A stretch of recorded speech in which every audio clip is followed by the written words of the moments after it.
Bueno, pues ojalá que no se le esté haciendo insoportable la levedad del ser. ¿Pueden ver la pantalla? Sí, Sí, sí, sí, ¿Pueden ver eso que dice soneto 126? sí, sí. Buenísimo. Bueno, les quería presentar este soneto un poco para comenzar con el tema del amor. Yo creo que ya es tiempo, después de toda esta lectura que vamos teniendo, de que nosotros nos podamos hacer la pregunta de qué es para cada uno el amor. Si es que tuvieran que ir algún día a un lugar donde les hicieran una entrevista o simplemente una conversación abierta y les preguntaran qué es para ti el amor, ¿qué dijeran ustedes? Según su experiencia, cada uno tiene una experiencia distinta, pero ¿cómo pudieran ustedes definir esta sensación del amor? Pues bueno, creo que cuando nos ponemos a hablar del amor, mucha gente ha hablado muchísimas cosas, pero cada uno desde su experiencia. Yo creo que el amor más que un concepto, una idea, es una vivencia, es una experiencia, ¿sí? Basta con traer a la mente el recuerdo de cuando usted se ha enamorado. Espero que todos los que estamos aquí alguna vez en la vida nos hayamos enamorado profundamente hasta las patas y hayamos sentido lo que es esa experiencia abrumadora, ¿no? Esa experiencia totalizante que nos hace arriesgar incluso lo que antes nosotros hubiéramos pensado imposible y que se comienza a convertir en una experiencia vital para vivir, porque realmente sentir el amor es eso, es una experiencia vital. Entonces, eh, quise traer para ir pensando un poco el tema del amor a Lope de Vega, que me parece que describe muy bien lo que es el sentimiento del amor. Y dice así: desmayarse, atreverse, estar furioso, áspero, tierno, liberal, esquivo, alentado mortal, difunto vivo, leal, traidor, cobarde y animoso, no hallar fuera del bien centro y reposo, mostrarse alegre, triste, humilde, altivo, enojado, valiente, fugitivo, satisfecho, ofendido, receloso, huir el rostro al claro desengaño, beber veneno por licor suave, olvidar el provecho, amar el daño, creer que un cielo en un infierno cabe, dar la vida y el alma a un desengaño. Esto es amor. Quien lo probó lo sabe. Qué bonito, ¿no? Aquí está esta vorágine de sentimientos, de sensaciones que uno siente con la persona amada, ¿no? El amor nunca es llano. Tiene todo esto, ¿sí? Y la frase final es definitiva. Solo quien lo probó lo sabe. Porque el amor es una experiencia. Nadie te lo puede contar. ¿No? Eso es lo bonito, precisamente, del amor. Muy bien, vamos a continuar entonces con nuestra lectura. Vamos a ponernos un poquito en contexto y vamos a ver el resumen corto, rápido que tenemos, que a veces no sale tan corto, porque yo me alargo un poco, pero tratemos de hacerlo lo más corto posible. Bien. Habíamos leído nosotros la anterior reunión el capítulo 4 y 5. Sin embargo, quisiera traer el capítulo 2 y 3 para tener un contexto global de las cosas. A veces nos pueden saltar algunos detalles. Recordemos que estamos en la tercera parte, que se llama Palabras incomprendidas, que parecería que hasta ahora nos está dando la historia de Sabina, ¿no? Recordemos que la parte 1 y 2, la primera fue de Tomás, la segunda fue de Teresa, y parecería que este está centrándose en este personaje de Sabina. Bien, en el capítulo 2, nosotros habíamos visto cómo Tomás y Sabina hacían el amor frente al espejo del estudio. Nos cuentan cómo tenían ellos esta costumbre, ¿no? Sabina siempre cuando se desnudaba frente a un espejo. Le gustaba esta especie de ritual, de sensación, de verse, de mirar su cuerpo, ¿no? En un principio, ella, recordemos que se ponía este sombrero en especie de hongo, y cuando se veía le parecía un poco chistoso. Después de ese chiste, a Tomás y a Sabina les comenzó a excitar, entonces pasaron de la burla a la excitación. Y finalmente Sabina, después cuando se veía solamente ella en el espejo con el sombrero y Tomás viéndole, comenzó a sentir una especie de humillación. Entonces había mucha ambivalencia. Es como si pasara de un sentimiento a otro a la vez, ¿no? Y nos cuentan que en esa sensación, esa realidad, Sabina y su sombrero hongo frente al espejo, lo que significaban en algún momento para ella era como una especie de violencia a su feminidad. Porque recordemos que ese sombrero perteneció al abuelo, después al papá, después fue para ella un recuerdo de la herencia, la única herencia que le dejó su padre, su hermano se llevó todo, y tenía un fuerte valor sentimental, decía, ¿no es cierto? Entonces, ese sombrero hongo es un símbolo bien ambivalente para ella, ¿sí?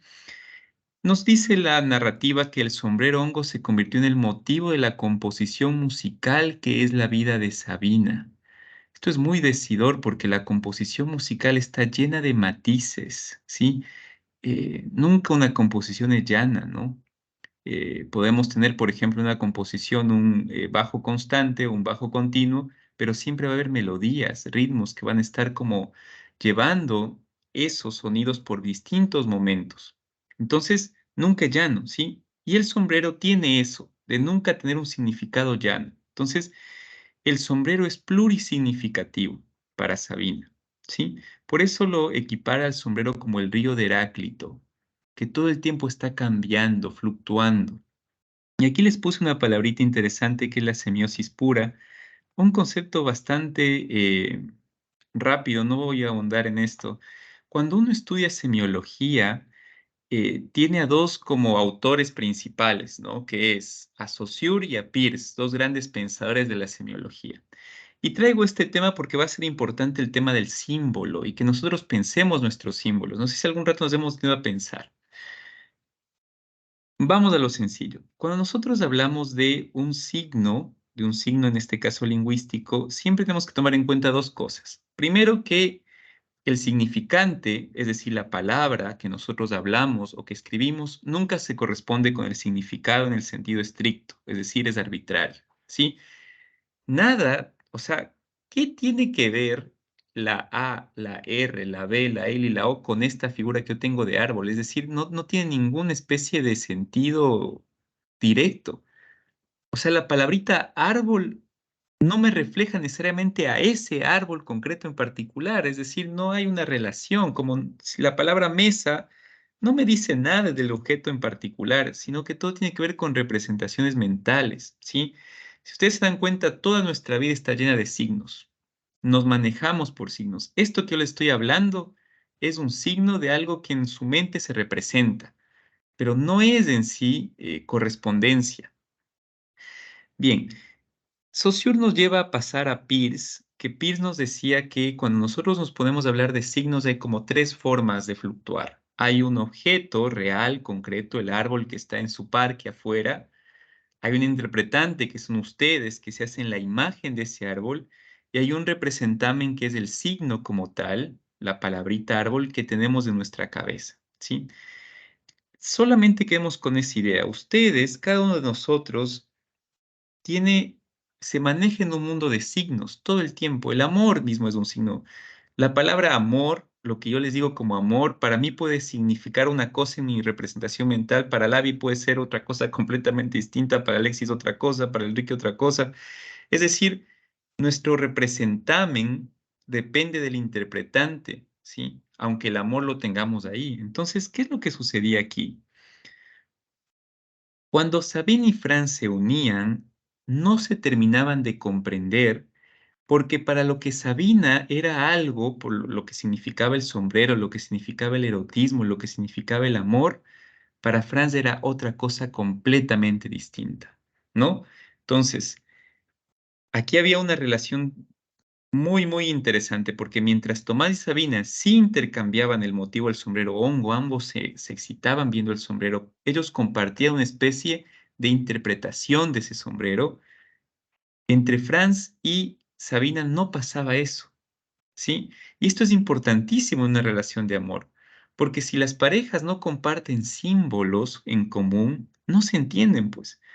Si es que, yo qué sé, por ponerles algo, si es que yo tengo una novia y pongo una vela de aroma en la noche y ella no entiende que ese es un símbolo de sensualidad, por ejemplo, sino que simplemente ve una vela ahí y dice incluso qué raro que estar haciendo una vela ahí. Si ven cómo se comienza a chocar los símbolos, o sea, no se comparte, ¿no? No comienza a haber una especie de armonía. O si para mí un símbolo bonito que prelude a la relación sexual, por ejemplo, es el beso, la caricia, y la otra persona no lo tiene así, hay choque. Entonces es importante que los signos entre dos personas que se aman sean compartidos. En este caso no pasa eso. Entonces Sabine y Franz comienzan a elaborar, el autor elabora un diccionario de cosas que los distancian. Y aquí tenemos el capítulo 3. Ya aquí no voy a ahondar en las palabras, eso si quiere cada uno puede repetirlas y repasarlas. Pero en este diccionario de palabras se enumeran 5 palabras. La palabra mujer, que para Sabine era una cosa y para Franz era otra cosa. La fidelidad y la traición. Si para Franz la fidelidad era importante, para Sabina la traición era importante. ¿Se dan cuenta cómo no calzan los símbolos entre ellos? Es decir, las interpretaciones no coinciden. La traición, como les digo, para el uno era muy mala, para el otro era muy excitante. La música, ¿no? Sabina le encantaba el silencio y la música clásica. A Franz le daba igual escucharse un reggaetón que escucharse un Mozart, por ejemplo, ¿no? Luz y oscuridad también. Si para Sabina la luz era muy importante, a ella le gustaba la claridad, para Franz la oscuridad era fundamental. Y cuando estaban en pleno acto sexual, recordemos que Franz cierra los ojos para sentir esa plenitud y Sabina no, Sabina quiere ver lo que está haciendo, pero no puede porque no le gusta ver a Franz. Y se obliga a cerrar los ojos contra su voluntad porque ella lo que quisiera es ver. Es como cuando alguien se da un beso, ¿no? Hay gente que dice que cuando dos personas se besan, estoy hablando de relaciones amorosas, no en la boca, no debería ninguno de los dos abrir los ojos, pero hay gente que eso le produce vértigo. O sea, hay símbolos que se comparten y que son importantes, y en el caso de Fran y Sabina no se compartían. En el capítulo 4 vemos en cambio ya a otra Sabina, una Sabina que está más bien en un ámbito social, una Sabina que asiste a una reunión de compatriotas. Recordemos que ella está en otro país, está en Suiza, ¿no? Hay una reunión donde hay varios compatriotas discutiendo sobre los rusos que han invadido, recordemos esta primavera de Praga, a Checoslovaquia. Todos dicen que lo que debía haber hecho el país checo es defenderse.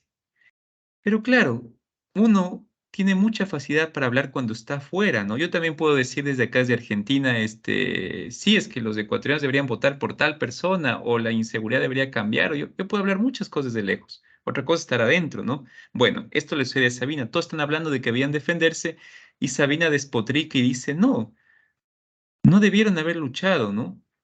Y frente a esa reacción, perdón, Sabina lo que le dice es, ¿y por qué ustedes no van ahorita y luchan? Si tanto dicen que deberían luchar, pues vayan y luchen, ¿no? Entonces todos se escandalizan. Hay un señor que le contra replica esa cuestión y le dice, pero tú que estabas ahí en ese tiempo, ¿por qué no pintaste algo? ¿Qué hiciste con tu pintura? ¿Sirvió de algo? Bueno, Sabina sale de esa reunión muy atolondrada y hay toda una discusión sobre cómo los países comunistas evalúan el perfil político del ciudadano, cómo ella no podía pintar libremente porque estaba ligada a una especie de restricción sobre su arte. Ella cuando sale se comienza a cuestionar muchas cosas, entre ellas se hace la pregunta de qué es lo que une a lo checo realmente, ¿no? Se pregunta sobre su identidad nacional. Una vez es cuando está en su propio país no se pregunta sobre esto. ¿Qué es lo que hace que uno sea ecuatoriano, por ejemplo? Eh, Quizá cuando estás afuera te preguntas más, ¿no? Y dices, ¿qué es lo que me hace a mí ecuatoriano y me diferencia del resto? Y sin embargo, Sabina comienza a ver que esa tal identidad nacional no existe necesariamente, ¿no? Ese orgullo nacional es una cosa dada, hecha, puesta. Esa identidad puede fluctuar, ¿no? Incluso ella siente atraída por la traición, traicionar esa identidad.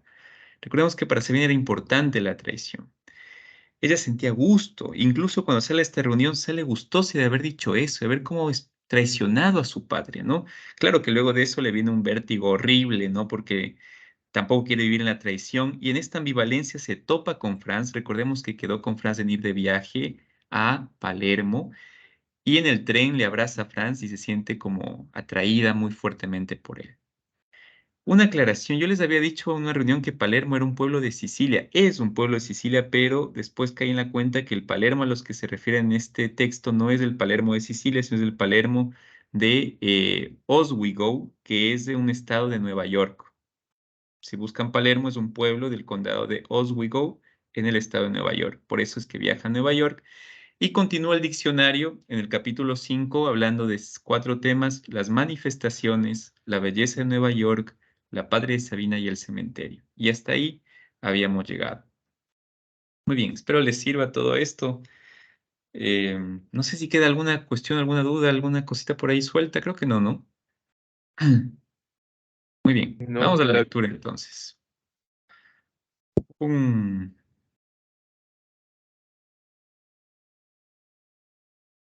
Buenísimo. Avi, para que nos, nos hagas acuerdo de tu voz. No, mentira. A ver. Desde acá. ¿Desde dónde? Yo no iría jamás en coche, desde ahí.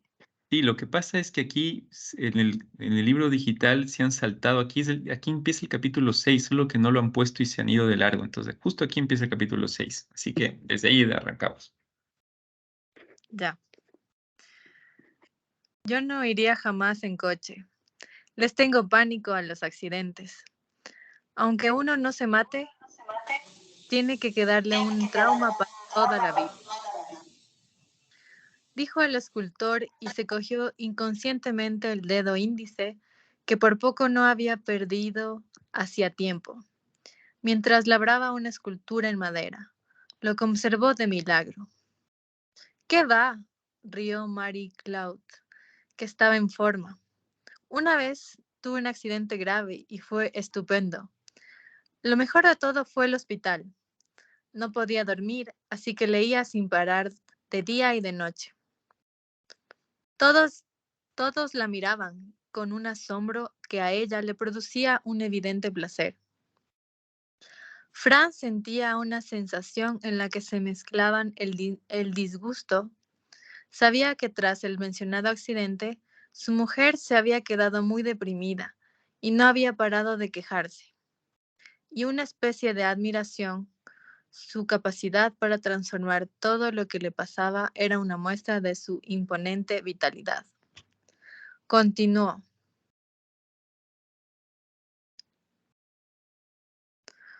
Allí fue donde empecé a dividir los libros en diurnos y nocturnos. De verdad que hay libros que solo se pueden leer por la noche.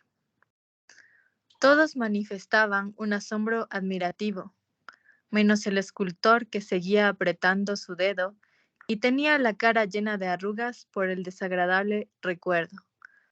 Mary Cloud se dirigió a él. ¿Qué categoría le adjudicarías a Stendhal? El escultor no prestaba atención y se encogió de hombros sin saber qué responder. El crítico de arte, que estaba a su lado, manifestó que a su juicio Stendhal era una lectura diurna. Mary Cloud hizo un gesto de negación con la cabeza y afirmó con voz sonora. Te equivocas. No, te equivocas. Stendhal es un autor nocturno. Franz participaba en la discusión sobre el arte nocturno y diurno sin apenas dedicarle atención, porque no pensaba más que en cuándo aparecería Sabina. Habían estado dudando los dos muchos días si debían aceptar o no la invitación a este cóctel. Mary Cloud lo organizaba para todos los pintores y escultores que habían expuesto alguna vez en su galería. Desde que conoció a Franz, Sabina evitaba encontrarse con su mujer, pero tenía miedo de quedar en evidencia y al final llegaron a la conclusión de que sería más natural y menos sospechoso que ella asistiese.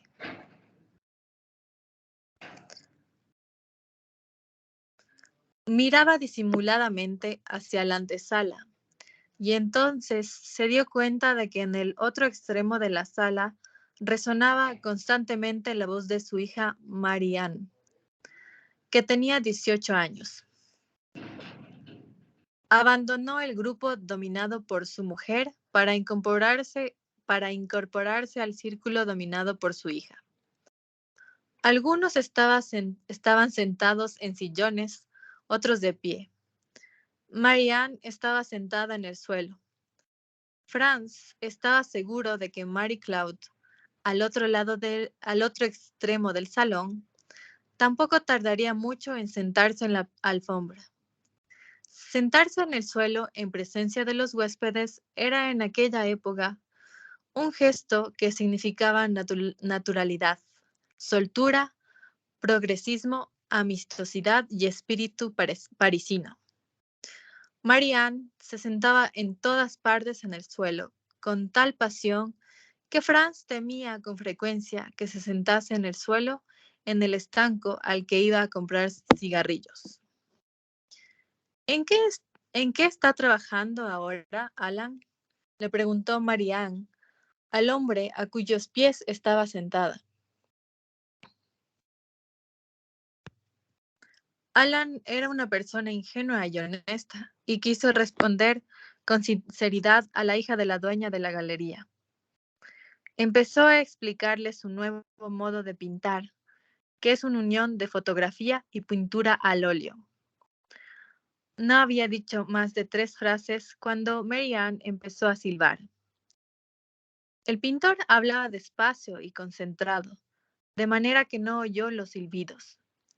Franz le dijo al oído: ¿Me puedes decir por qué silbas?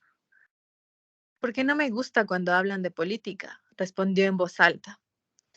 En efecto, 2 de los hombres que formaban parte del mismo círculo hablaban de las próximas elecciones en Francia.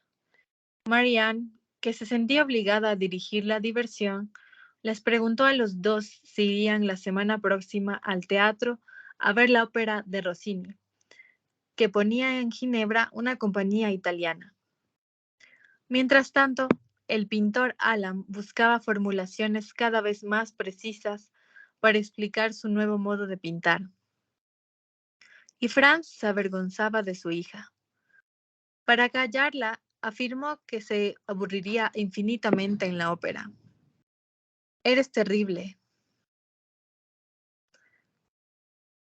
Eres terrible, dijo Marianne, tratando desde el suelo de golpear a su padre en la barriga. El actor principal es hermoso. ¡Ay, qué hermoso es! Lo he visto 2 veces y estoy enamorada de él. Franz constató que su hija se parecía terriblemente a su madre. ¿Por qué no se parece a él? No hay nada que hacer, no se le parece. Ha oído ya a Marie Claude innumerables veces decir que está enamorada de tal o cual pintor, cantante, escritor, político y una vez hasta de un ciclista. Por supuesto que aquello era pura retórica de cenas y cócteles, pero a veces, en esos momentos, él se acordaba de que una vez, hace 20 años, dijo lo mismo de él mientras lo amenazaba con suicidarse.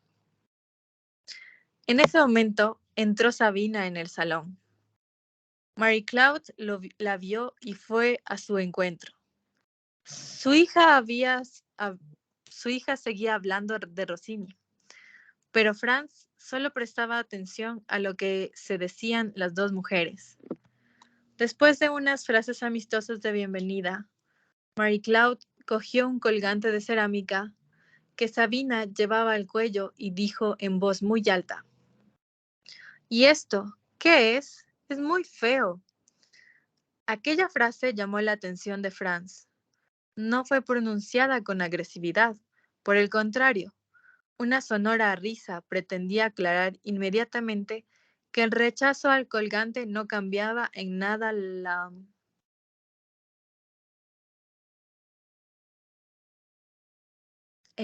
amistad que Marie Claude sentía por la pintora. Pero era, sin embargo, una frase que no cuadraba con la forma en que Marie Claude hablaba con los demás. Yo lo he hecho yo misma, dijo Sabina. Es feo, de verdad, repitió Marie Claude en voz muy alta. No deberías llevarlo. Franz sabía que a su mujer no le importaba nada que el colgante fuese feo o no. Feo era aquello que ella quería ver feo. Hermoso era lo que quería ver hermoso. Los adornos de sus amigos eran hermosos a priori, pero aunque, pese a todo, los encontrase feos, se lo callaría, porque hacía tiempo que el halago se había convertido en su segunda personalidad. Entonces, ¿por qué había decidido que el colgante que Sabina se había hecho iba a ser feo? Franz lo tiene completamente claro. Mary Cloud dijo que el colgante de Sabina era feo porque se lo podía permitir. Para ser más preciso, Mary Cloud dijo que el colgante de Sabina era feo para que quedase claro que se podía permitir decirle a Sabina que su colgante era feo. La exposición de Sabina hace un año no tuvo gran éxito y a Mary Cloud no le interesaba demasiado ganarse el favor de Sabina. Por el contrario, Sabina tenía motivos para desear ganarse el favor de Mary Cloud.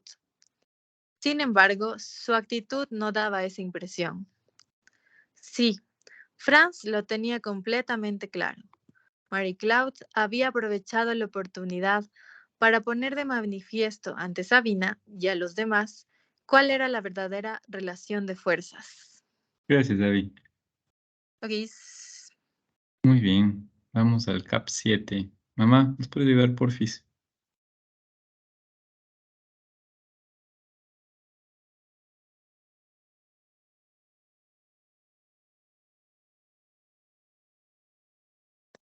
¿Ahí sí me escuchan?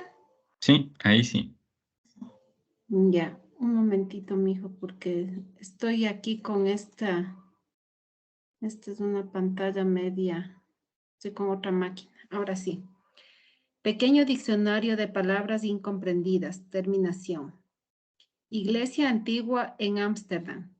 De un lado están las casas y en las grandes ventanas de los pisos bajos, que parecen escaparates de comercios, están las pequeñas habitaciones de las putas, quienes en ropa interior están sentadas justo al lado de los cristales, en sillones con almohadones, parecen grandes gatas aburridas. La parte de enfrente de la calle está formada por una enorme iglesia gótica del siglo XIV. Entre el mundo de las putas y el mundo de Dios, como un río entre dos reinos, se extiende un intenso olor a orina. Lo único que ha quedado del antiguo estilo gótico adentro de la catedral son las altas paredes desnudas, las columnas, la bóveda y las ventanas. En las paredes no hay ni un solo cuadro, ni una sola escultura. La iglesia está vacía como un gimnasio. Lo único que hay en el medio son filas de sillas formando un gran cuadrado que rodea un ínfimo estrado con una mesa para el predicador. Detrás de las sillas hay unas cabinas de madera. Son los palcos para las familias de ricos burgueses. Las sillas y los palcos están puestos sin la más mínima consideración con la forma de las paredes y la situación de las columnas, como si quisieran expresarle a la arquitectura gótica su indiferencia y desprecio. La fe calvinista convirtió hace ya siglos la iglesia en un simple cobertizo que no tiene otra función que la de proteger la oración de los creyentes de la lluvia y la nieve. Franz estaba fascinado.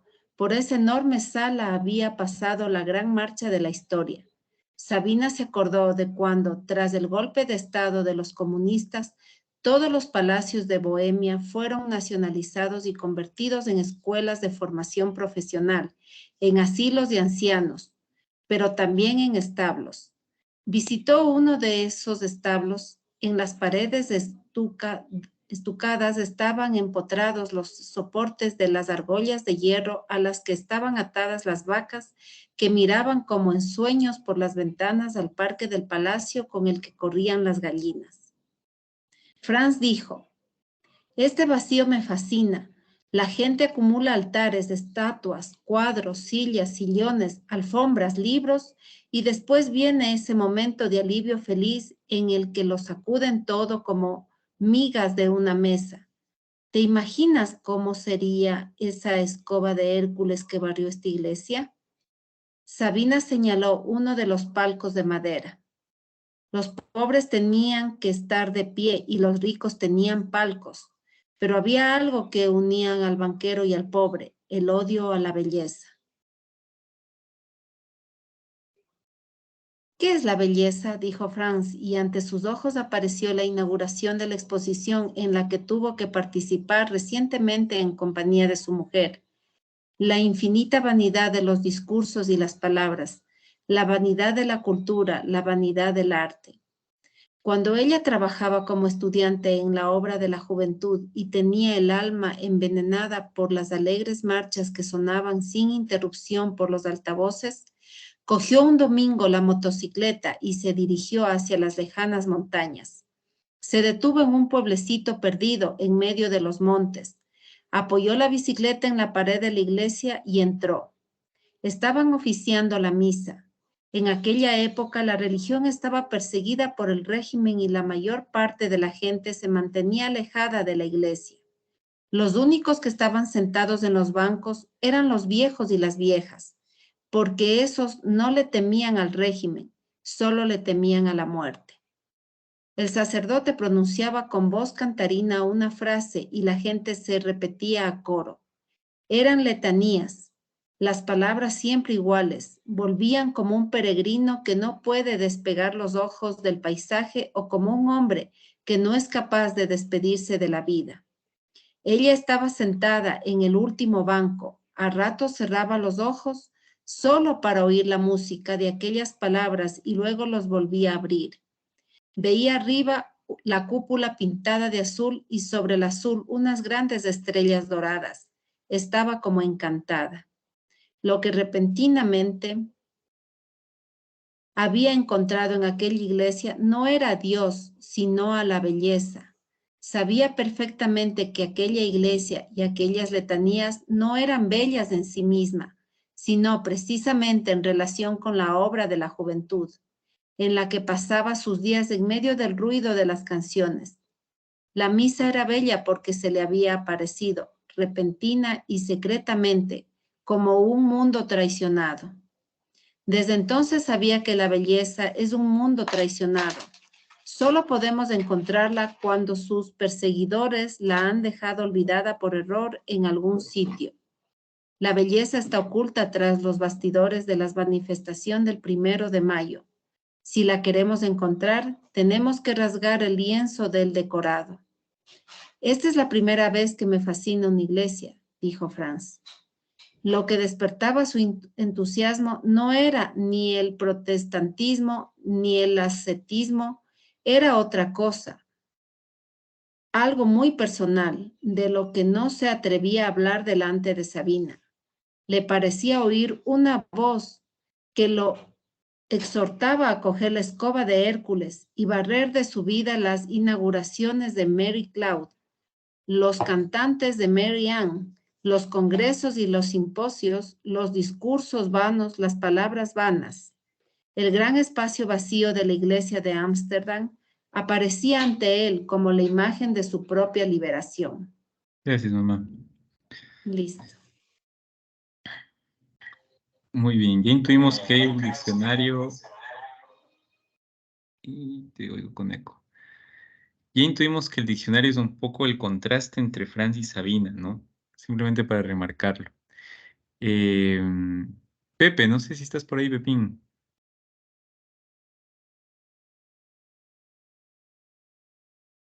Sí, estoy por aquí, pero ¿Cómo vas? tengo... Hola, hola.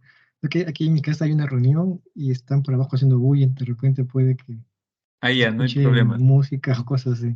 Listo, no Estoy hay aquí lío. escuchando Dale, aquí dale. atento. Listo, ya. Muy bien, Jonathan, no sé si nos puedes ayudar, porfis. Ok, ¿sí me escuchan? Sí, sí, sí. A ver. Fuerza. En la cama de uno de los muchos hoteles en los que hacían el amor, Sabina jugaba con los brazos de Franz. Es increíble, dijo, que tengas esos músculos. Franz se alegró por el elogio. Se levantó de la cama, cogió una pesada silla de roble por la parte de abajo de la pata, junto al suelo, y la levantó lentamente. No tienes que tener miedo de nada, dijo. Yo podría defenderte en cualquier situación. Antes participaba en competiciones de judo. Consiguió levantar el brazo con la pesada silla por encima de la cabeza y Sabina dijo, es agradable ver lo fuerte que eres. pero para sus adentros añadió lo siguiente: Franz es fuerte, pero su fuerza se dirige solo hacia afuera, con respecto a las personas con las que vive, a las que quiere. Es débil. La debilidad de Franz se llama bondad. Franz nunca podía darle órdenes a Sabina. No le mandaría como en tiempos hizo Tomás, que coloque un espejo en el suelo y ande encima de él desnuda. No es que le falte sensualidad, pero le falta fuerza para mandar, perdón. Hay cosas que solo pueden hacerse con violencia. El amor físico es impensable sin violencia. Sabina miraba a Franz, que caminaba por la habitación con la silla levantada. Aquello le parecía grotesco y la llenaba de una extraña tristeza. Franz dejó la silla en el suelo y se sentó en ella mirando a Sabina. No es que no me agrade ser fuerte, dijo. Pero, ¿para qué necesito estos músculos en Ginebra? Los llevo como un adorno, como unas plumas de pavo real. En la vida me he peleado con nadie. Sabina continuó con su meditación melancólica. ¿Y si tuviera un hombre que le diera órdenes? ¿Alguien que quisiera ser su amo? ¿Cuánto tiempo iba a aguantarlo? Ni siquiera 5 minutos, de lo cual se deduce que no hay hombre que le vaya bien, ni fuerte ni débil, dijo. ¿Y por qué no utilizas nunca tu fuerza contra mí? ¿Por qué amar significa renunciar a la fuerza?, dijo Franz con suavidad. Sabina se dio cuenta de dos cosas. En primer lugar, de que aquella frase era hermosa y cierta. En segundo lugar, de que al pronunciarla, Franz quedaba descalificado por su vida erótica. Vivir en la verdad. Esta es una fórmula que utilizaba Kafka en su diario o en alguna carta. Franz ya no recuerda dónde. Aquello fórmula le llamó la atención. ¿Qué es eso de vivir en la verdad? La definición negativa es sencilla. Significa no mentir, no ocultarse, no mantener nada en secreto. Desde que conoció a Sabina, Franz vive en la mentira. Le habla a su mujer de un congreso en Ámsterdam y de unas conferencias en Madrid que jamás han tenido lugar y le da miedo ir con Sabina por la calle en Ginebra. Le divierte mentir y esconderse, precisamente porque no lo ha hecho nunca. Se siente agradablemente excitado, como un buen alumno que hubiera decidido hacer novillos por una vez en su vida. Para Sabina, vivir en la verdad, no mentirse a sí mismo, ni mentir a los demás, solo es posible en el supuesto de que vivamos sin público. En cuanto hay alguien que observe nuestra actuación, nos adaptamos, queriendo o sin querer, a los ojos que nos miran y ya nada de lo que hacemos es verdad. Tener público, pensar en el público, eso es vivir en la mentira. Sabina desprecia la literatura en la que los autores delatan todas sus intimidades y las de sus amigos.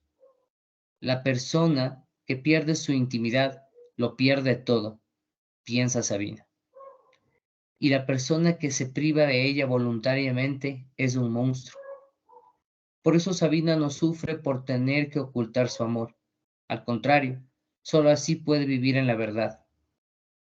Por el contrario, Franz está seguro de que la división de la vida en una esfera privada y otra pública es la fuente de toda mentira.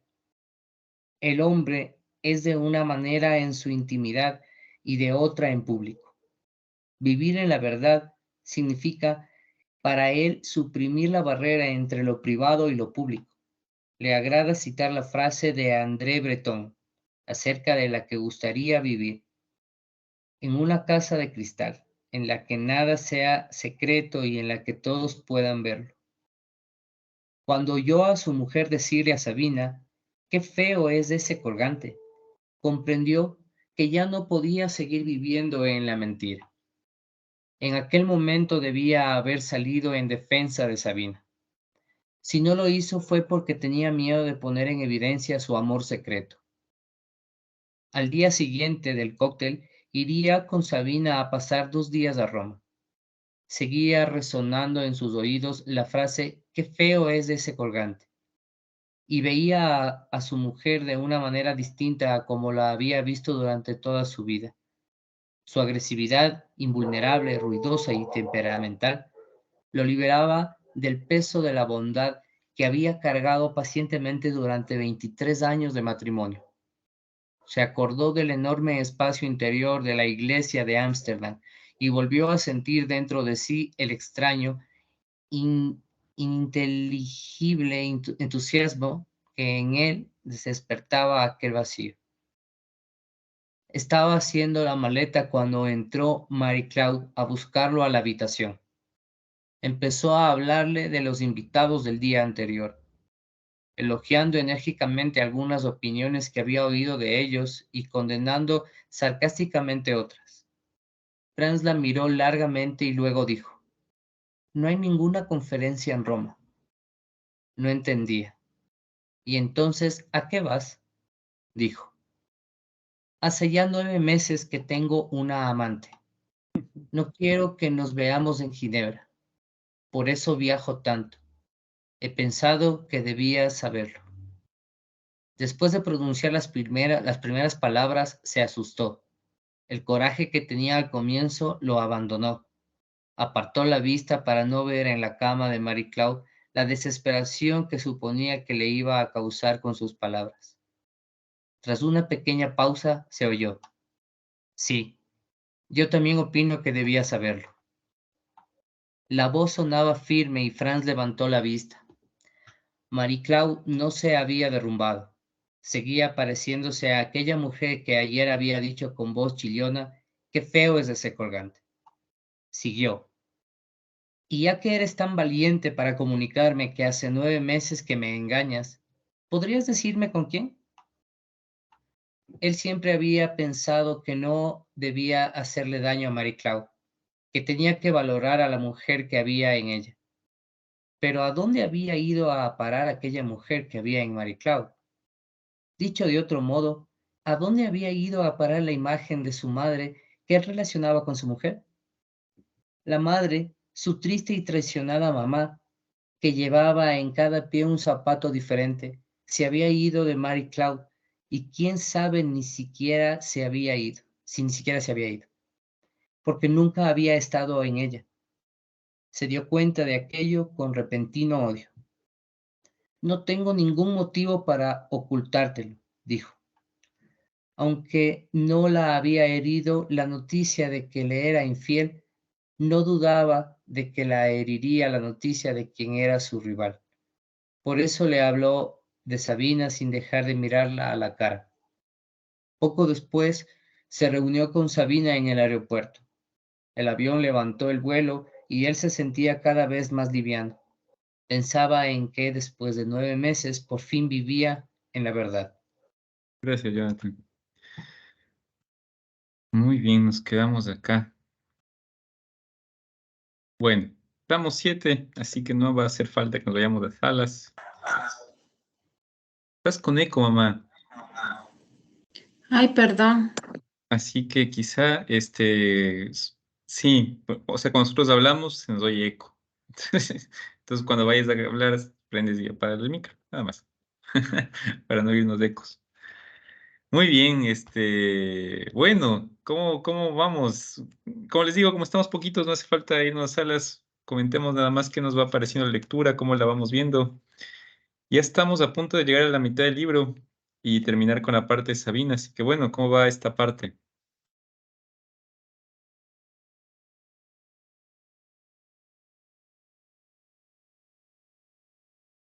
¿Qué comentario les surge?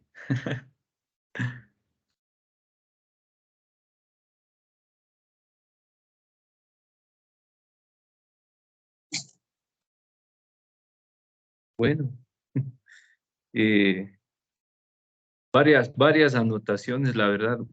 Creo que es un capítulo muy revelador dentro del libro, ¿no? Va dando pautas muy interesantes como esto de lo que se vivió pues en el comunismo cuando el régimen perseguía a la iglesia. Esto bonito, la frase de los viejos, ¿no? Solo los viejos iban a misa, ellos no le temían al régimen, temían solo a la muerte. La experiencia de vida, la sabiduría que un anciano tiene, muchas veces supera ya las ideologías. Ellos ya se enfocan en algo más trascendente.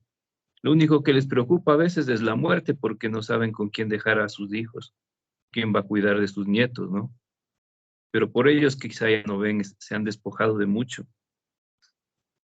Esto también bonito que dice, la misa era bella porque era un mundo traicionado. La belleza es un mundo traicionado. Y me surge la pregunta, ¿por qué no? Quizá porque queda olvidado, quizá porque queda como un tesoro oculto por recuperarlo, por descubrirlo. Eh, en todas las naciones, países que han sufrido la opresión del comunismo, ejemplo Cuba, se ha notado también este tema de que luego de vivir la revolución, luego de vivir la guerra, luego de vivir la privación y la opresión, la gente busca un lugar en donde puedan encontrar paz, solidaridad, amor, y muchos vuelven a la iglesia, ¿no? La iglesia vista como la comunidad, la reunión de gente en donde se busca vivir en solidaridad, con amor, con paz, en donde podemos abrir el corazón para compartir. Eso es lo que me ha llamado a mí la atención de lo que leímos. Sí, esos dos puntos bien interesantes, ¿no? Ciertamente, mientras más nos vamos acercando al final, al crepúsculo de la vida, quizá la muerte surge como una revelación, como alguien que estaba escondido para nosotros en la juventud y que comienza a mostrar su rostro más crudo, las arrugas, el deterioro de la salud, ¿no? Los familiares que van falleciendo, los amigos cercanos que van falleciendo. Y nos planteamos el tema de la muerte, muy importante, ¿no? Eh, lógicamente, frente a la muerte ya las ideologías quedan a un lado. Y lo de la belleza de un mundo traicionado también. Yo creo que en el plano de la estética siempre hay una especie de traición, ¿no? Uno no puede vivir la belleza simplemente desde el realismo. Siempre creo que uno paga con la traición de la realidad. Creo que el arte en sí mismo hace que es como un filtro para ver la realidad de una manera mucho más bonita, mucho más atractiva y no tan neutra como es la realidad. La realidad es muy neutra en realidad en sí misma, ¿no? El arte un poco es como un filtro que ayuda a ver las cosas de distinta forma. Entonces es interesante esas dos cosas. A mí de manera particular, lo que me llama la atención son dos cosas que me dejan como pensando. Por un lado, todo este tema del diccionario de las palabras es para tratar de explicar lo que entiende por ese concepto Sabina y lo que entiende por ese concepto Franz, es decir, el contraste entre el uno y el otro, ¿no? Sabina no le gustan muchas cosas de Franz, a Franz tampoco se siente muy compaginado con cosas de Sabina, pero ahí están, ¿no? Eso me llama la atención, digo, esto es verdad, esto de los opuestos se atraen, sí, ¿no? Por otro lado, Sabina, claro, ve los músculos de Franz, ¿no? Y se emociona, pero en su interior, sin necesidad de decirle necesariamente así tan de frente, sabe que no tiene en cambio la fuerza vital para actuar en la vida, ¿no? Y el último capítulo que leemos, para mí viene como una especie de relámpago, porque le vemos ahora a un Franz que se atreve, ¿no? Que comienza a tener esta fortaleza interna y le dice a la mujer, oye, tengo un amante, y es más, me voy a ir con la amante de viaje, ¿no? A mí me parece que estamos frente a un episodio bien trágico porque Sabina en realidad no la veo yo ilusionada con Franz, ¿no? Yo no la veo como un amor correspondido y parece que Franz está muy ilusionado con Sabina al punto de sacrificar ahora el matrimonio por esta mujer. Entonces, a mí particularmente me hace ver como estos velos, y es lo que algún rato yo escuchaba de San Macuán, ¿no? Que el amor no es ciego, sino el amor es présbita, ¿no? No ve bien de cerca. O sea, cuando uno está en esta situación de enamoramiento y cuando uno idealiza tanto a la persona que no tiene objetividad para ver las cosas, ¿no? Y se entrega por completo y comienza a hacer cosas que aparentemente no debería porque no ve bien, está como muy, muy pegado, ¿no? Uno cuando tiene algo muy pegado en el frente no ve bien. Entonces, me preocupa lo que vaya a pasar con Franz. Pero por un lado me gusta que haya tenido la valentía de decirle que tiene un amante, ¿no? Parece que la mujer ha reaccionado muy bien, aparentemente, ¿no? Bueno, eso se me viene, no sé qué opinan. No de esto, sino de en general, lo que les haya llamado la atención. Hola, hola. Antes, Pepín, eh, dale. sí, sí, a mí me comparto con lo que dices tú en lo de la belleza. O sea, cómo Frank se cuestiona y cómo hace una especie de reflexión y se pregunta qué es la belleza. Eso me parece, ¿no?, tremendamente profundo, o sea, el hecho de preguntarse qué es, o sea, esta impresión interior, ¿no?, del ser humano. Y a mí me llama la atención cómo él la entiende, o sea, desde una perspectiva como el trama, creo que de la novela, en base a traiciones, contradicciones, desengaños, desde esa fragilidad, ¿no?, desde esa realidad. Eso me llama mucho la atención, o sea, cómo para él la belleza es una especie de traición, una especie de herida, ¿no? Y quisiera ir mucho más allá, o sea, una herida quizás social. Y entonces, eso me llama la atención a mí, me llama la atención de lo que pude escuchar ahorita. Sí. ¿Qué es, Pepín? Me has hecho acuerdo, hay un filósofo español que se me fue el apellido, pero le preguntaron, solo se me vino como a la mente esa pregunta que le hicieron, le dijeron, si alguien te conociera verdaderamente, o sea, si alguien tuviera la oportunidad de conocerte verdaderamente quién eres, crees que se quedaría contigo? ¿O crees que eso, que le gustarías, que estaría contigo? Y él dijo, sí, porque si alguien me conociera verdaderamente, sabría todas mis miserias y conocería mis mayores miserias, y el ser humano se compadece más con las miserias que con los triunfos, ¿no? Y viera que compartimos miserias. No sé por qué me he hecho acuerdo, porque esto que tú dices de la herida social y la belleza, yo creo que sí tiene algo de herida, ¿no? De desgarre también. Pero es interesante preguntarse qué es la belleza, justamente. Sí, gracias, Pepín. Y esto, la herida social, muy relacionado con lo que está viviendo el relato mismo, ¿no? Todo el tema de la introducción del comunismo. Ahora, yo me pregunto una cosa, hablando de heridas, em, creo que al ser humano le cuesta, a Franz al final tiene la valentía de sacar quién es, ¿no? De mostrar una herida, de mostrar una debilidad, una fragilidad frente a su esposa. Pero nos cuesta mucho la parte intelectual, la parte afectiva de mostrarla, ¿no? Imagínense, yo me pongo a pensar, 2 personas que por 23 años se conocen todas sus miserias, porque realmente para estar con una persona ya 23 años hay que haberle conocido sus miserias, eh, que no tenga la capacidad de poder comunicarle esto me llama la atención, ¿no? Es decir, no terminamos nunca de ser completamente sinceros tampoco, no hay cómo, ¿no? eh, Siempre hay que reservarse una parte, no sé, se me viene también eso a la mente como flashes, no sé qué más, qué opinan, qué se le viene a la mente. No me acuerdo en qué parte, pero dijo, creo que era Franz, pero bueno, la cosa era que dijo que como que no le gustaba que había público, Mm, porque, porque ahí pues te volvías artista y que todo era como que fingido. Entonces, realmente fue como que chuta, o sea, como, em, o sea, como que el arte como que sí, es que no sé, el arte como que, o sea, fingir una emoción, o sea, es como que realmente para mí es como, no sé, o sea, para mí me preguntó como que chuta, como que, o sea, sí, voy a tocar, voy al escenario y voy a transmitir algo, pero me puedo estar sintiendo mal o bien. Y bueno, en eso, en sí, ¿cómo explicarlo?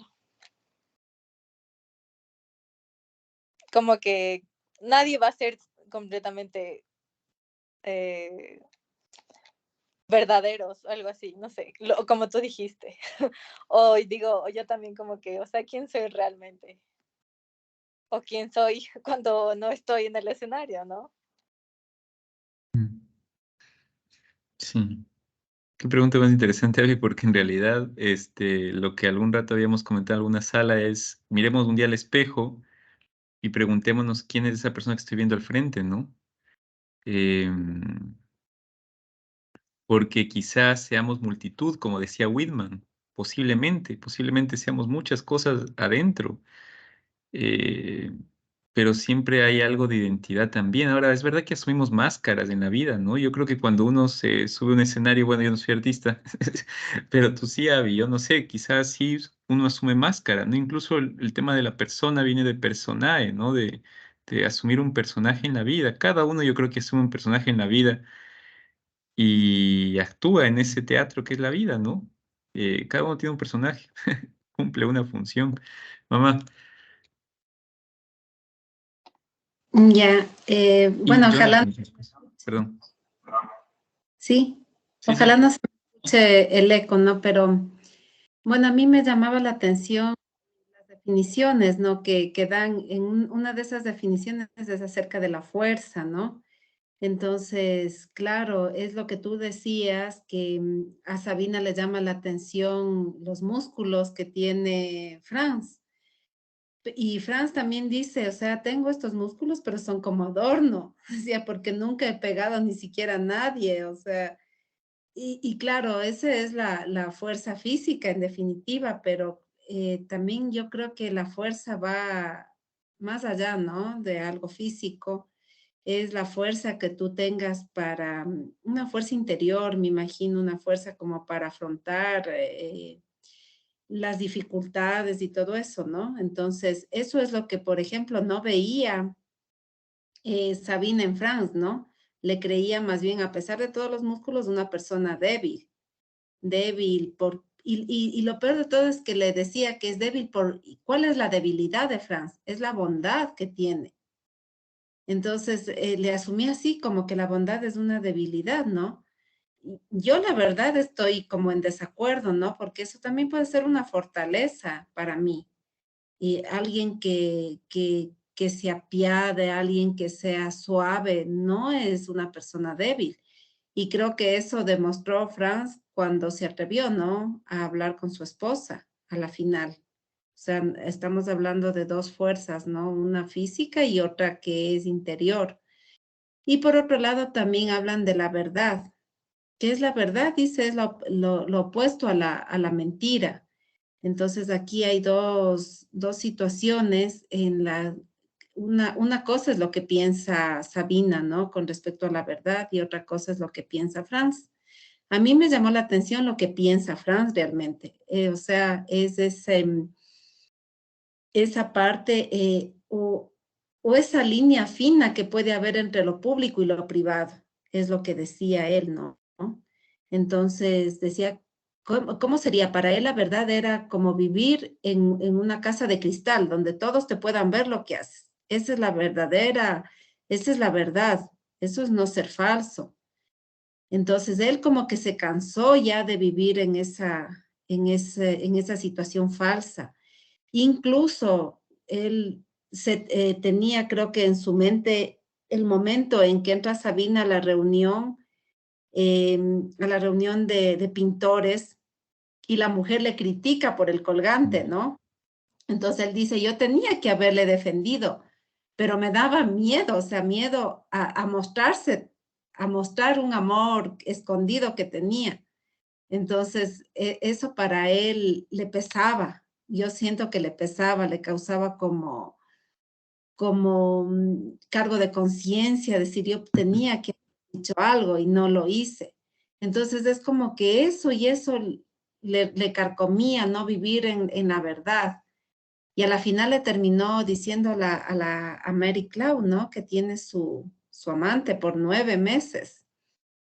Y claro, ni siquiera le quiso ver a los ojos, ¿no? O sea, porque se imaginaba la reacción que iba a tener.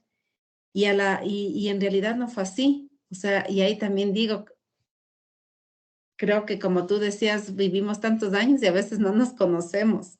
Nunca nos terminamos de conocer. Y yo creo que hasta nosotros mismos no nos terminamos de conocer, porque ante distintas situaciones, nuestras reacciones a veces son las menos esperadas.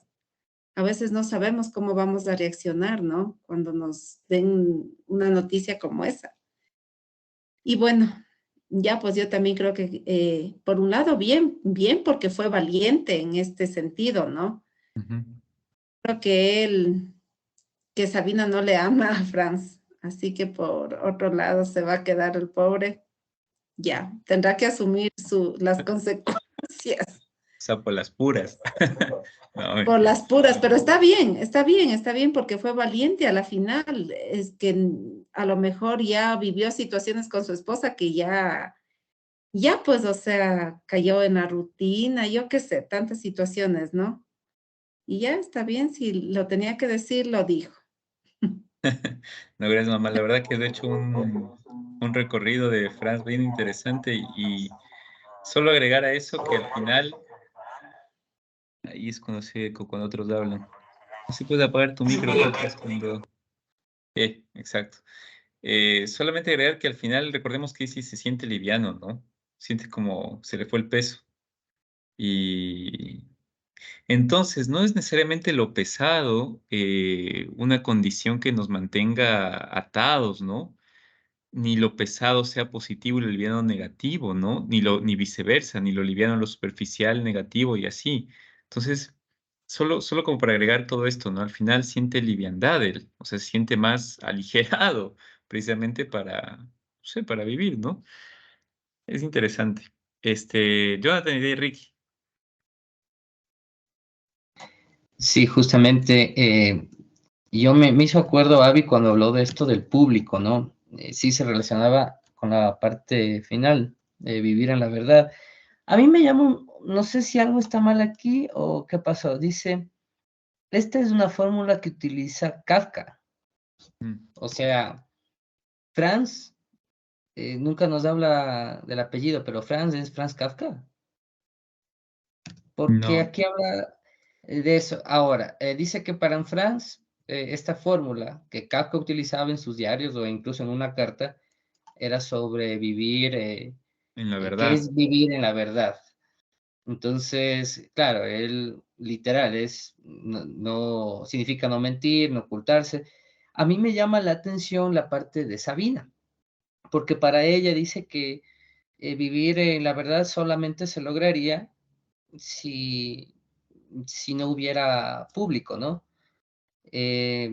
O claro, si no hubiera un público que les vea, porque dice que las personas se adaptan a cuando hay personas y estas personas, digamos, emiten una opinión o juzgan, uno se adapta a lo que quieren ver o a lo que quieren las demás personas de alguna u otra forma, ¿no?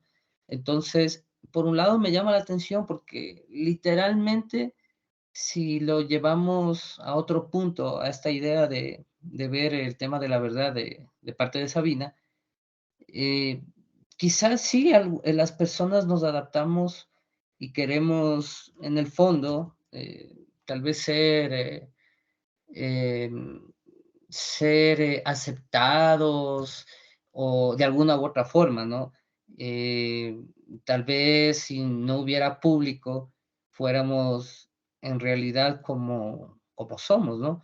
Como dice algún dicho por ahí, que la única forma de saber qué tan buenas personas somos es como cuando actuamos sin que nadie nos vea, ¿no? Qué es lo que hacemos a solas. Entonces, desde ese punto de vista de Sabina, es únicamente así, ¿no? Que se puede lograr. Tal vez el tema de mentir, de ocultarse para Franz, lo está llevando a un problema con su esposa. pero al punto de referirse a Sabina en el tema incluso de los autores, dice que, a ver, la persona que pierde su intimidad, también por otro lado, ¿no? Lo pierde todo, piensa Sabina. Entonces, es como algo contradictorio de parte de ella. A mí me llamó la atención eso porque creo que a menudo todas las personas nos adaptamos a los comentarios o al punto de vista de otros, ¿no? Entonces, no sé qué opinan ustedes, si les resuena en algo, digo. Es un punto bien álgido que planteas porque, ¿qué es la verdad? Es bien complejo y como tú dices, hay una especie de movimiento. Claro, para Sabina la verdad se intuía solo en la interioridad, ¿no? Solo estando solo, podríamos decir, nos mostramos quiénes realmente somos. Y es más, es un derecho resguardar esa intimidad, ¿no? Nuestro derecho más grande, quizá, tener como nuestra intimidad. Y ahí nos podemos portar libremente. Pero, por otro lado, como mencionabas, para Franz, la verdadera verdad, por decirlo reiterativamente, es cuando podemos mostrarnos tal cual somos en la intimidad como cuando somos en lo público. No sé qué opinan.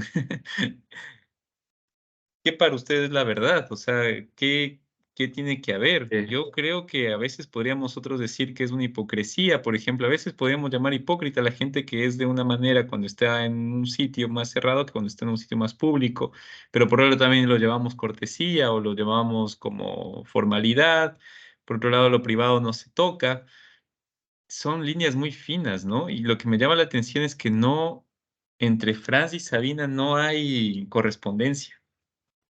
No hay correspondencia, pues. Por eso tienen que elaborarse un diccionario para darnos cuenta de eso. Alex, ya te doy la palabra. Ricky estaba con la mano levantada hace rato.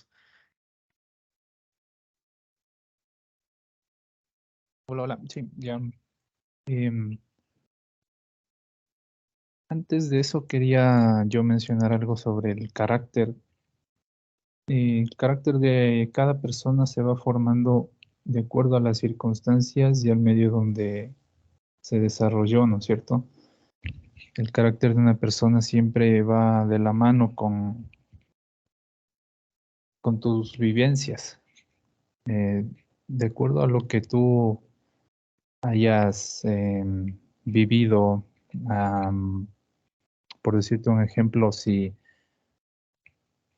toda en tu vida fue belleza, fue felicidad, vas desarrollando un tipo de carácter.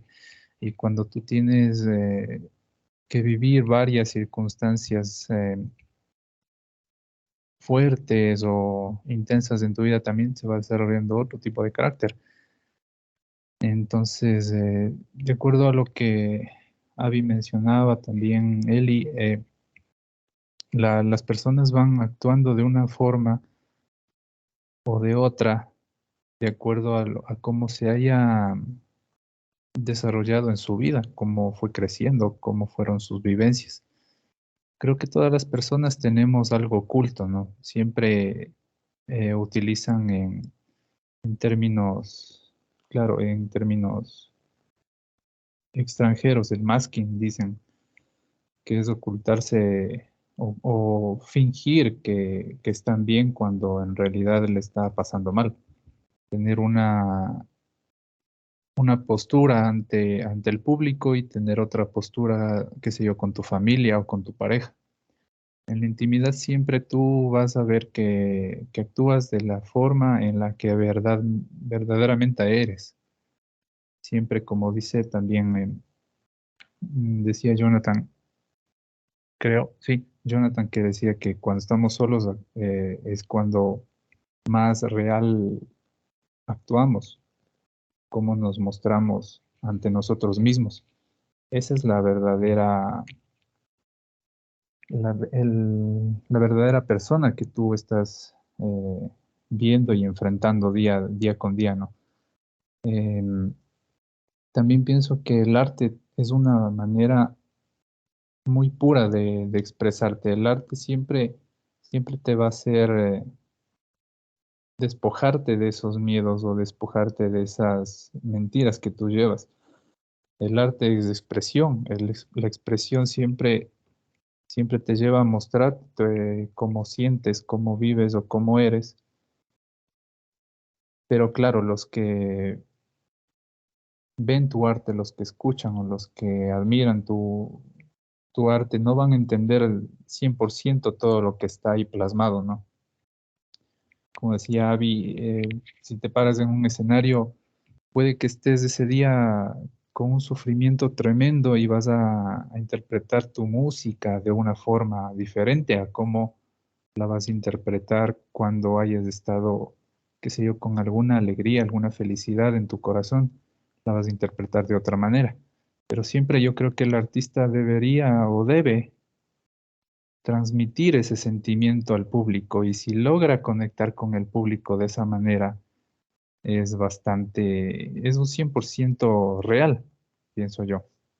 Pero claro, siempre ocultamos todo, como tú dices, la intimidad, siempre nos guardamos algo para la intimidad y esa intimidad se va conociendo con el paso de los años entre pareja o entre la familia. Tu familia es la única que te puede conocer cómo eres, qué has sufrido, qué has tenido, qué éxitos has llevado en tu vida y qué fracasos has tenido. Tus amigos, tus conocidos o tu pareja no te termina de conocer así vivas con ellos durante toda tu vida, durante todo tu, tu compromiso, digamos así, de pareja, por ejemplo.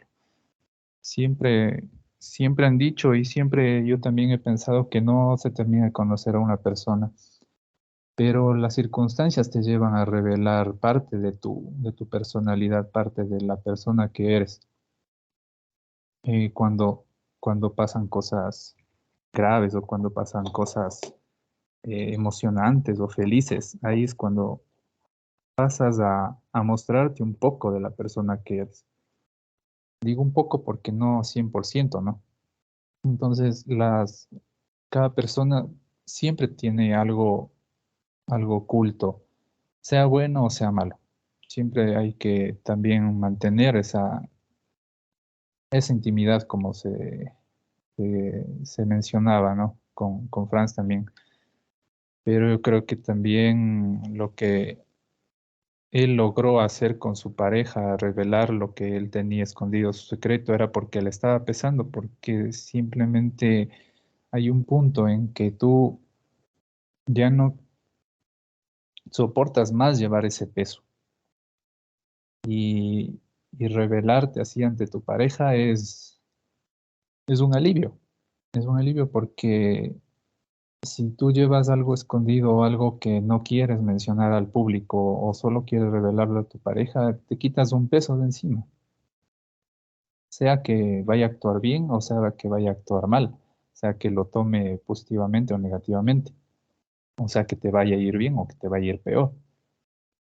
Entonces ahí en ese punto es cuando tú sientes ese alivio a pesar de que, digamos, tu pareja puede renunciar a ti o puede dejarte o decir hasta aquí contigo y nada más. Pero a pesar de ello, tú ya te sientes como liberado. Te- se te, se te quita ese peso de encima. Eso pienso yo Gracias, también Ricky. con Franz. Muchas gracias. He hecho muchas reflexiones muy interesantes. Quedo con más preguntas que respuestas, ciertamente. La primera pregunta que me surge es, ¿se tiene que decir todo realmente? ¿A tu pareja hay que decirle todo? Yo creo que buena parte nos debemos reservar un espacio para una especie de intimidad. No sé si se tenga que necesariamente decir todo, ¿no? Hay que darle más vueltas a este tema, por un lado. Y por otro lado, yo creo que no terminamos ni siquiera de conocer a nosotros mismos, ¿no? Es decir, ya los griegos con el oráculo de Delfos tenían esta máxima, ¿no? Conócete a ti mismo. Primero, o sea, es un reto el conocerse a uno mismo. Somos y seguimos siendo un misterio. Y ya Freud nos dio esta tercera herida a nuestro ego, es que no somos ni siquiera dueños de nosotros mismos, ¿no? Hay algo llamado inconsciente que nos rige. ¿Y qué es eso? Inconsciente, es lo contrario al consciente, ¿no? Y que nos anula y que nos posibilita y que nos potencia, pero también nos restringe. Entonces, es bien difícil la tarea del autoconocimiento.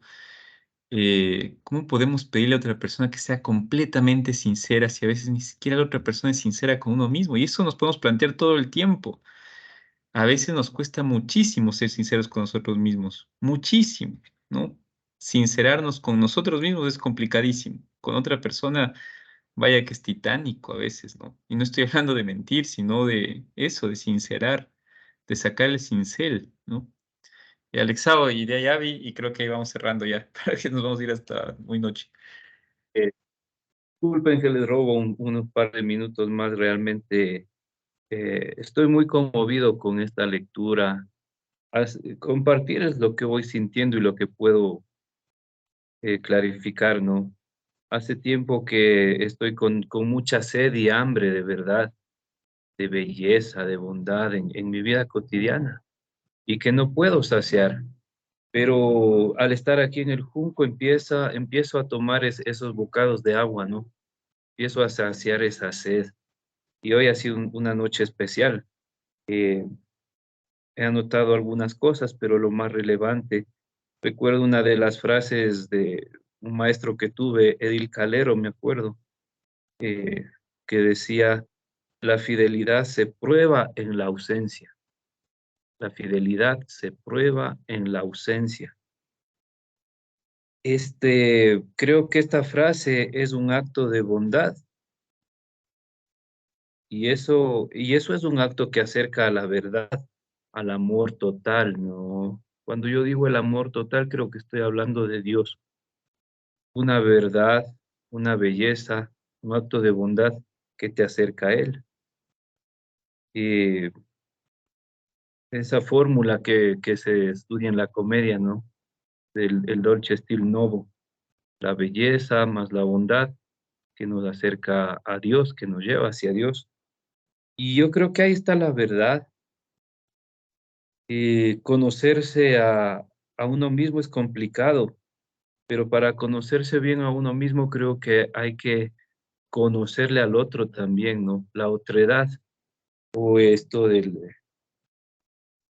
poder visualizar al otro y encontrar la esencia del otro para encontrarnos a nosotros mismos.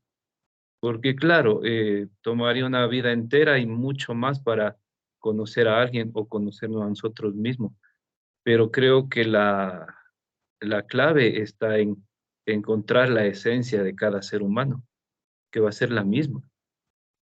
Venimos de un punto de origen que creo que es el mismo, ¿no? Ahí podremos reconocernos. Lo demás ya creo que es parte de la escultura, diferencias, pero a la vez una misma esencia. Por ahí. Gracias, Alexao. Bien profundo lo que dices. Yo creo que salen tantas cosas que habría que darle un poco más de tiempo para reposarlas y poder pensarlas. Ciertamente, yo creo que la fidelidad es una apuesta y es una apuesta muy valiosa. Y realmente yo creo que el ser humano es capaz de ser fiel, completamente. Yo no sé, por ahí escuchaba ya hace tiempos que decían que el ser humano es polígamo por excelencia, ¿no? Que no es monógamo, lo cual es una estupidez enorme, ¿no? Porque como especie, la especie humana es una especie monógama. Y no solo la humana, hay muchas otras especies que son monógamas. Yo me acuerdo, en Lima había unos loritos que estaban justamente en, Pepín se debe acordar, quizás si algún rato escuchó, pero había unos loritos que estaban en Miraflores, que nos contaba, yo me acuerdo, Pacho Roca, que se suicidaban cuando dejaban a su pareja. O sea, eran loritos, no me acuerdo de la especie ya, que vivían una sola vez en la vida con su pareja. Y ya cuando la pareja se moría o se iba, se suicidaban, ¿no? Entonces, hay especies monógamas. Yo creo que son más monógamas y la fidelidad es una capacidad. Yo creo que no todos lo tienen, ciertamente, pero yo creo que es una capacidad que se cultiva, ¿no? Y parte del amor. Una persona que ama no tiene por qué ser infiel. Por más, no digo que pasen momentos, pero una persona que ama no tendría que ser infiel, porque el amor es una decisión y una elección libre, ¿no? Ya una vez que pasa el flechazo de Cupido, una vez que ya ha pasado el te quiero, ¿no? Al te amo ya es un paso grande, es decir, hay todo un sistema. Y Avi, cerramos contigo la noche. Ya, sí, iba a decir que con respecto a lo que dijo que enfrenta al público, pues todo era falso. Bueno, yo solo quería decir que yo pienso que, o bueno, yo siento cuando toco así, o sea, estoy expuesta totalmente lo que soy. O sea, desnuda, totalmente lo que soy, aunque tenga que tocar cualquier cosa, o sea, igual, aunque sea distintos tipos de emociones. Es realmente lo que soy. Ajá, entonces, quizá por ahí, quizá eso es lo que permite el arte a las personas. Mostrar lo que realmente son. La parte fea, la parte bonita. Ajá. ¿Qué más iba a decir? Ya me olvidé, hablaron muchas cosas, pero sí, pero era eso, eso era lo más importante. Sí, Gracias, Adi. que, ajá. Sí, yo ahí me iría más tiempo hablando contigo porque en realidad, bueno, este libro que tú me diste lo estaba leyendo, lo sigue leyendo y una parte, Haruki le pregunta a este director que está muy famoso y le dice como cuando está en el público qué es lo que siente cuando está con una exposición y él dice que no es él, ¿no?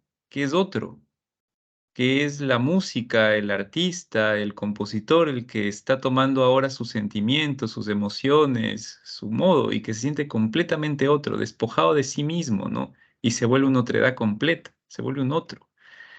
Eh, entonces es bien interesante porque en sí se muestra, pero se muestra también un otro en él, ¿no? Pero bueno, ya nos estamos viendo un poco, así que será tema para otro diálogo. Sí, va para un diálogo muy largo. Muy bien, bueno, gente, muchas gracias por la reunión de hoy día. Nos veremos el jueves. Cuídense mucho, descansen, seguiremos hablando un poquito del libro. Y el próximo jueves, como no hemos avanzado más que 2 capítulos, posiblemente ya del resumen del diccionario no hago resumen, solo un poquito, entonces arrancamos de lleno con la obra del jueves. Así que eso, cuídense mucho, descansen. Nos veremos este jueves. Cuídense mucho. Chau, chau, chau, Abrazos. chau, descansen. Nos vemos. Chao, chao. Nos vemos. Chau, hasta mañana. Buena semana. Descansen. Chao.